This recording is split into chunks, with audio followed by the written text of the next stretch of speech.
good. Sounds good. And then when do you go back? How long is your break?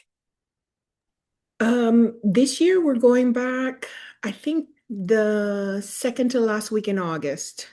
It's my in-service week. Hmm. And then the week before Labor Day is our first week of with the kids. Right. Excellent. So you got a nice break there. Hmm. Nice break. Enjoy, enjoy. All right. I've got some notes here. Da-da-da. Okay. Good morning. Good morning. Hey, how was your trip? Wonderful. It was amazing. Good. Glad to I be. posted some videos and stuff on Birch and Stone. So Excellent. anyway, I just wanted to say hi because I got to get in the shower, but I'm gonna be listening. Okay. Thanks for being here. Thank you. All right. Let me get this stream going. So if there's anybody over on Facebook, you all are welcome to share this link as well. This doesn't need to be just for members. You can invite anybody into this workshop. We are happy to have people here. Okay. And it is going. There we go. We are going to talk about, hold on here. Okay. Waiting to feel ready. Anybody sick of waiting? Anybody still over and waiting, enjoying themselves over there? If you're ready to get moving and you want to stop waiting, this will be for you. If you want to keep waiting, this is not going to be for you. Not today. I want you to think about how much time are you spending waiting to feel ready to do something, ready to start, ready to speak up, ready to apply yourself, ready to leave, ready to take yourself seriously. How much time do you think you're spending waiting to feel ready?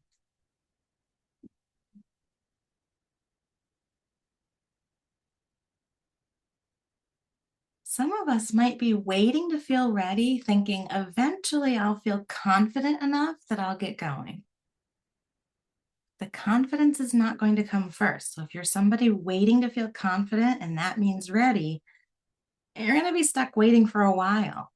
We've got to get into movement first. We have to start acting in this way, start carrying out some of these tasks to then see that we can build confidence. Building that confidence creates that feeling of readiness. Harriet. Morning, everybody. I Yeah. don't think I wait as long as I used to anymore. I think I jump in a little more with curiosity and a little more if even if I'm not that confident in it, I can still bring myself to do it. It does and a little more even if I'm not that confident. Oh, that's weird. Getting a feedback in my myself to do it. It doesn't. That's very strange. Same. Huh. We good? I know. I now I can hear my voice back over, and it sounds so weird. Anyway, I don't feel as though I need to wait anymore. I feel like I can take the chance, and I can always pull back. Mhm. That's my like try it, and you can always pull back Yes. a little Yes. bit. So it's allowing curiosity, right? Allowing curiosity to come in before commitment.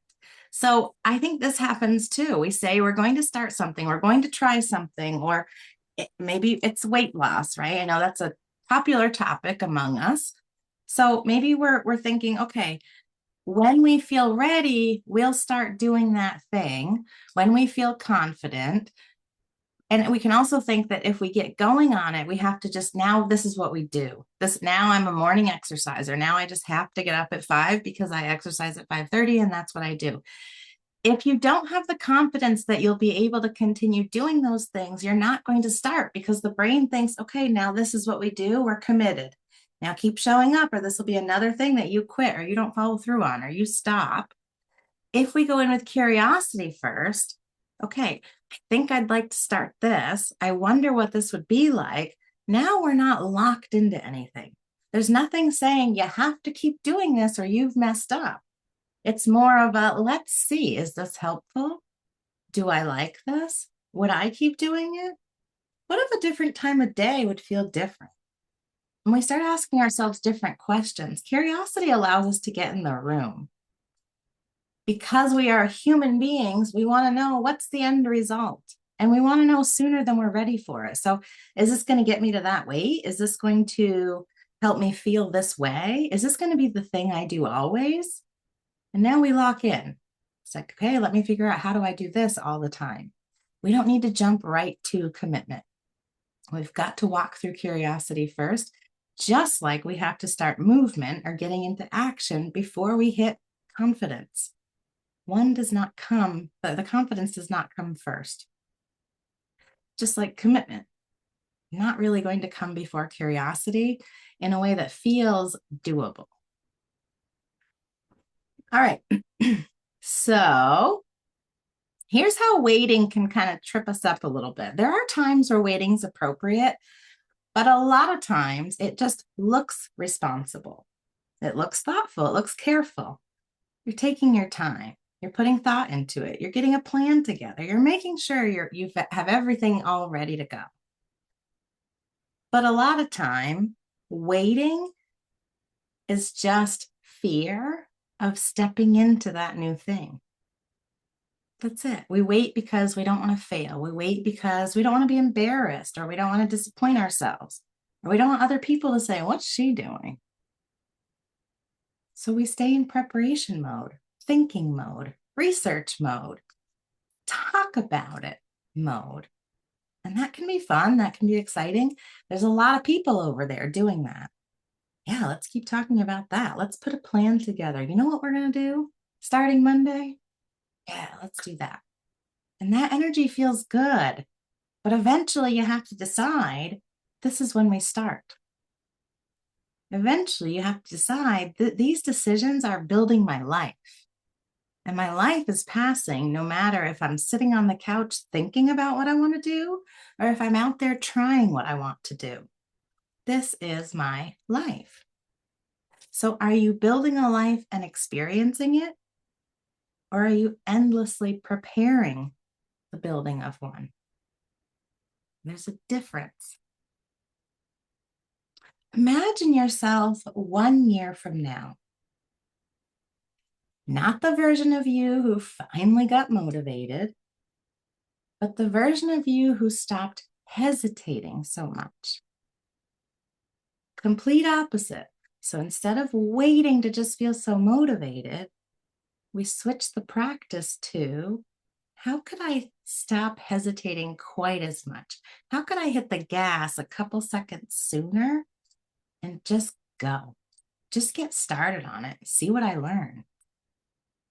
A year from now, the version of you who made decisions faster, who trusted herself a little more, who followed through a little more often, who spent less time spiraling in confusion.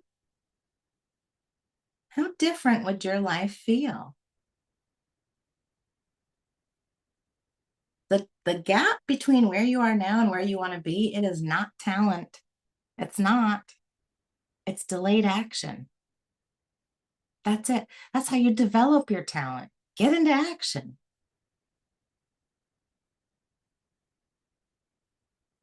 Your brain prefers certainty because certainty feels efficient. It feels safe. When something is unfamiliar, the nervous system interprets that as a threat before it says, hey, here's an opportunity. No, it's like, look, could you settle that? And then we can do whatever you're wanting to do. That's why overthinking feels productive, because your brain believes, hey, this is protection, doing my job. Action softly teaches us we don't need to keep thinking about this. The more we do, the more ready we feel. The more our brain hears, hey, I can handle this. That's how confidence is built. So we want less, I'll start Monday. Less, I need to think about that. Less, what if this doesn't work? And more, I said I would. More, I'm doing it. Momentum is, it's like carrying that respect you have for yourself and what you want to do and putting it in motion. What are we thinking? Where are you building momentum in your life? What's one thing you already know you need to stop waiting on? Margaret.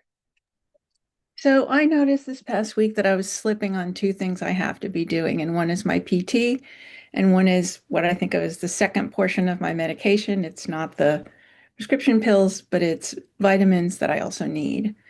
So I put them on the calendar.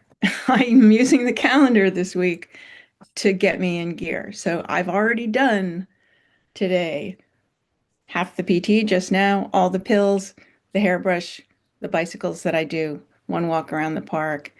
And it's also to make sure that I schedule the pool in because I realized I have to not just say I'm going to go swimming, I have to look at the schedule and put it in.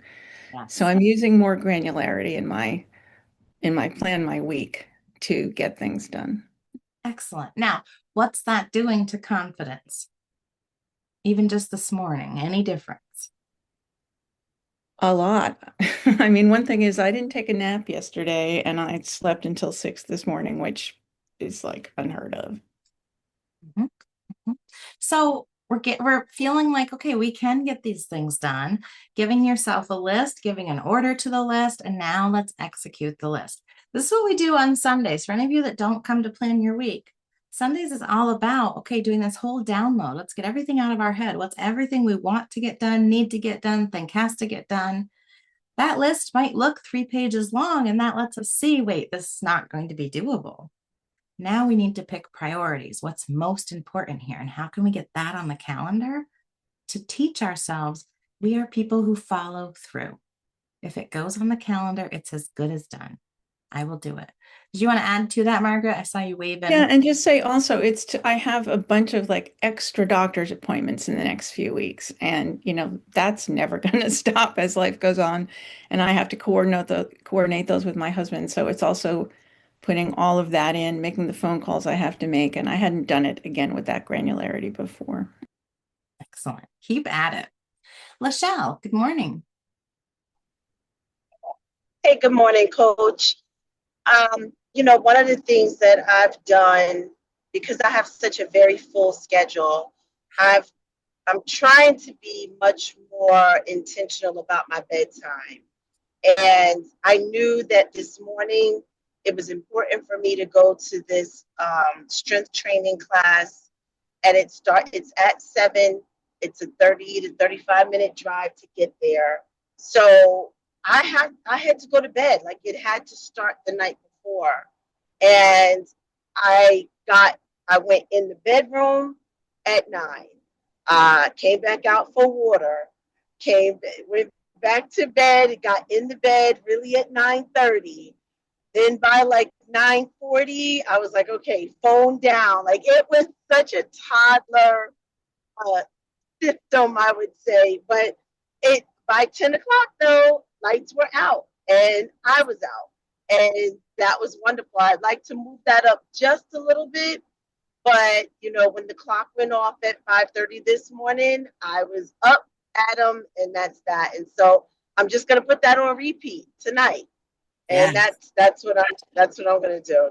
That's what I'm working through right now, is starting.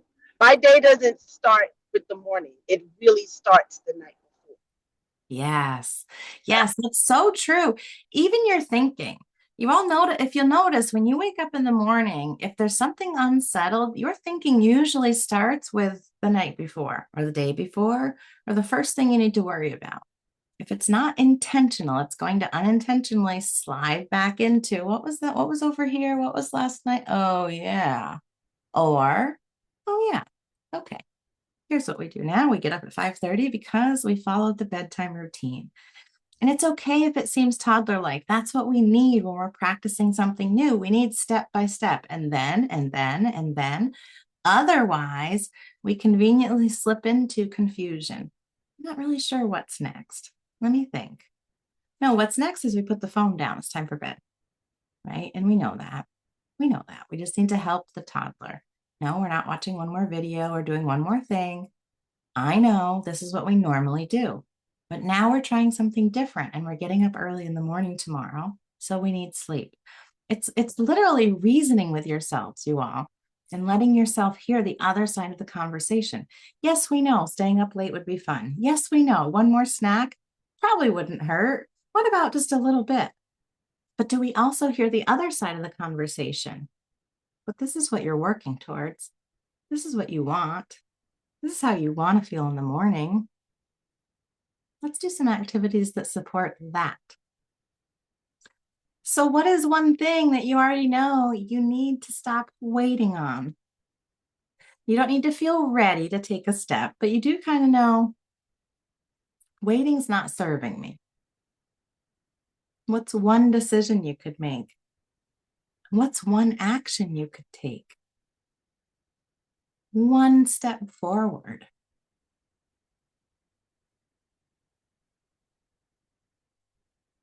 What do you think?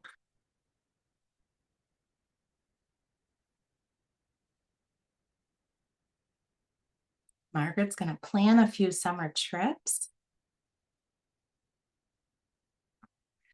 Think about this. If you're tired of constantly circling the same goals, the same conversations, the same excuses, this is where you want to put your thought work energy. Right here. What do I want to decide on? What do I want to act on? Where am I moving forward? That will get you out of the same exact loop. Different behavior, different action.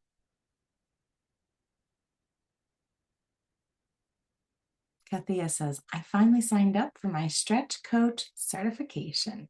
Excellent. Excellent. The time was right, so I did it. This is it, you all. What's the right time? Or what is this the right time for in your life? I'm going to pause and I'd like you to put it in the chat. What thing in your life deserves a decision? And I will read it out once you share.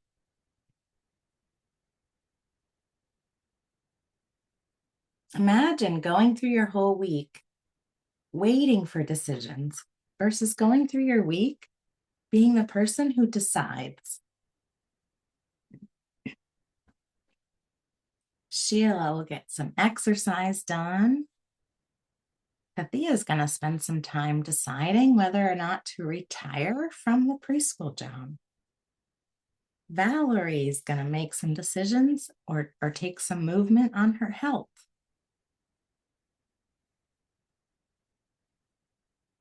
And if you didn't have to be confident first, what would that look like? How would you approach stretch coach certification? What would your exercise look like? Where are you pushing yourself? Who's this conversation about retiring or not going to be with? Is it with you? Is it with your husband? Is it with a coworker? Is it with your future self?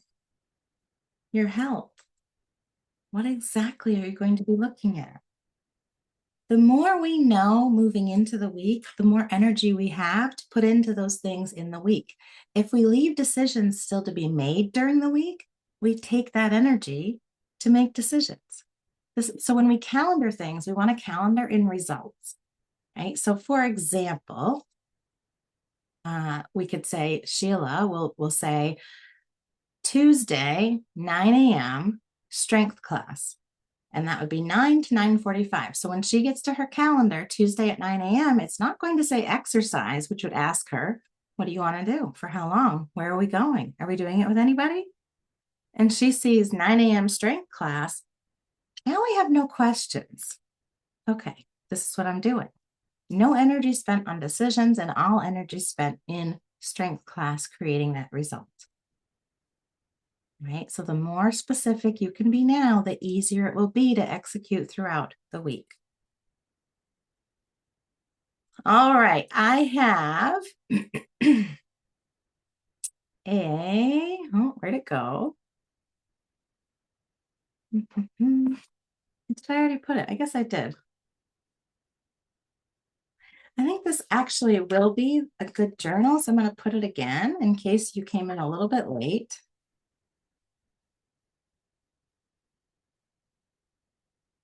What's one thing you already know you need to stop waiting on? And journaling, you all, can be writing. It can be thinking while you're driving in the car. It can be thinking while you're on a dog walk. It does not need to be all artsy and decorative and washi tape and perfect writing and a brand new journal. It doesn't have to be. It could be the back of an envelope. Just get some thoughts out and let yourself see that, oh, these are the decisions I want to make. This is what I want to start doing. This is what I'm ready to stop waiting on. A closing quote. Do not wait until the conditions are perfect to begin. Beginning makes the conditions perfect. Perfect for learning, perfect for achieving, perfect for succeeding. So let's get out there. Do we have any questions? Any thoughts?